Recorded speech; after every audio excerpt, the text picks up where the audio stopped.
धीरे धीरे जैसे जैसे चुनाव नजदीक आ रहा है, प्रशांत किशोर की राजनीति को कुछ लोग समझने की कोशिश कर रहे हैं।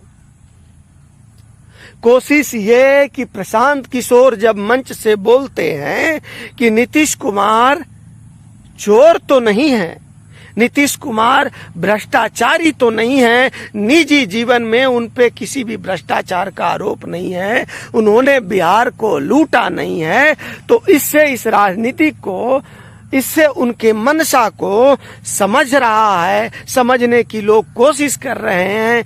क्या बिहार चुनाव के बाद जो परिणाम होंगे, क्या प्रशांत किशोर एनडीए की तरफ हाथ बढ़ाएंगे, या एनडीए जब उनसे आग्रह करेगी तो उनकी तरफ हाथ उनका समर्थन में उठेगा?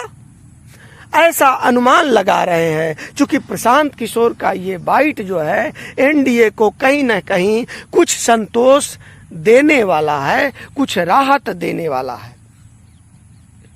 प्रशांत किशोर ने अभी तक ज्यादातर हमले जो हैं, ज्यादातर जो है एनडीए के ही नेताओं को चुनाव से एकदम अलग कर दिया है। जिस तरह के उन्होंने आरोप लगाए हैं, चाहे वो मंगल पांडे हो, चाहे वो दिलीप जायसवाल हो, चाहे वो सम्राट चौधरी हो, इन सब पे आरोप लगा करके भाजपा के शीर्ष नेताओं को एक तरह से चुनाव में कहीं दिखने नहीं दिया है।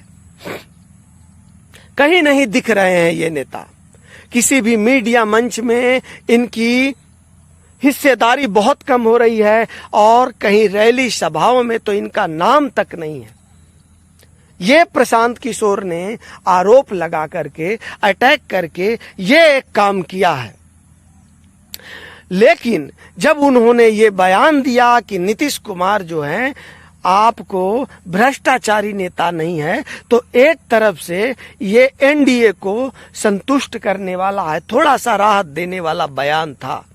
इससे बिहार की भी जनता समझ रही है, और प्रशांत किशोर का कहना है कि हम किसी भी हालत में कम से कम आरजेडी के नेताओं को तो हम इस लायक नहीं समझते हैं कि वो नीतीश कुमार की बराबरी करें।